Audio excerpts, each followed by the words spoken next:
Now in studio is Dr. Eytan Cohen, Yanarocak, a Turkey expert at the Jerusalem Institute for Strategy and Security. And hi, well, we just heard from Mary. There's some good that came out of this trip, but not that step people were thinking maybe should be the next step, which is an exchange of ambassadors. What will it take to get to that point? Well, today what we are seeing is a premature contact between the two foreign ministers. From the Israeli point of view, the most important obstacle for upgrading the relations to the ambassadorial level is, of course, this very close relationship between Hamas and Turkey. Unfortunately, Turkey in the past provided citizenships to Hamas terrorists in its own territory. In the Israeli eyes, Jerusalem would like to see an end the operational activities of Hamas terrorists on the Turkish soil, because this is providing these terrorists an immunity from Israeli outreach. Right. And of course, on the Turkish side, they want to see some progress, presumably, on the Palestinian issue. And of course, the Turkish foreign minister sort of tried to make this a balanced visit, going to Ramallah, first speaking with Mahmoud Abbas, and of course, that visit today to a super sensitive spot, the Temple Mount, or the Haram al-Sharif to Muslims. Indeed. When you're looking at the headlines in the Turkish press, you're seeing first an emphasis on Palestine, and then Israel is portrayed as the side dish. The side dish. This is very important. The main course is Palestine. And you already mentioned about the economic dimension.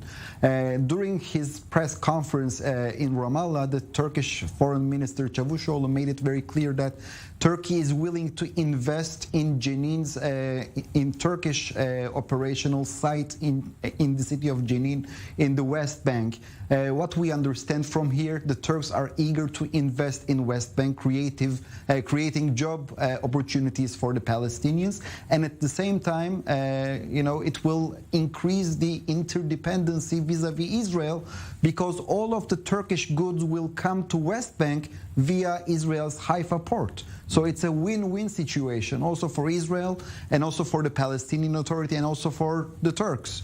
And let us also not forget that the recent terror wave that we all experienced here, Jenin unfortunately functioned as the center of this escalation.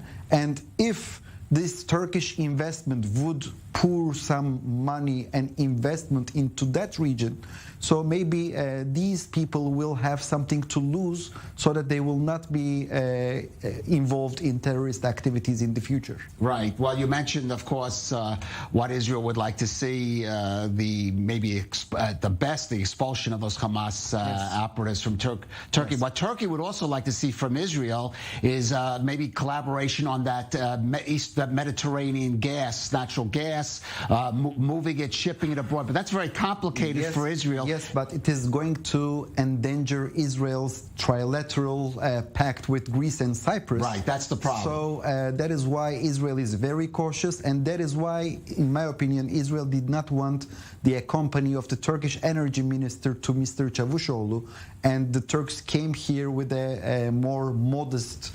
how should I say? Delegation. Well, like you said, the Minister of Tourism, which is already a thriving business, especially Israelis to Turkey. But energy is a much more complicated equation. Yes, energy is not only related with economy, it is very much related with national security, given the fact that nowadays there is a very high tension in the Greek-Turkish relations.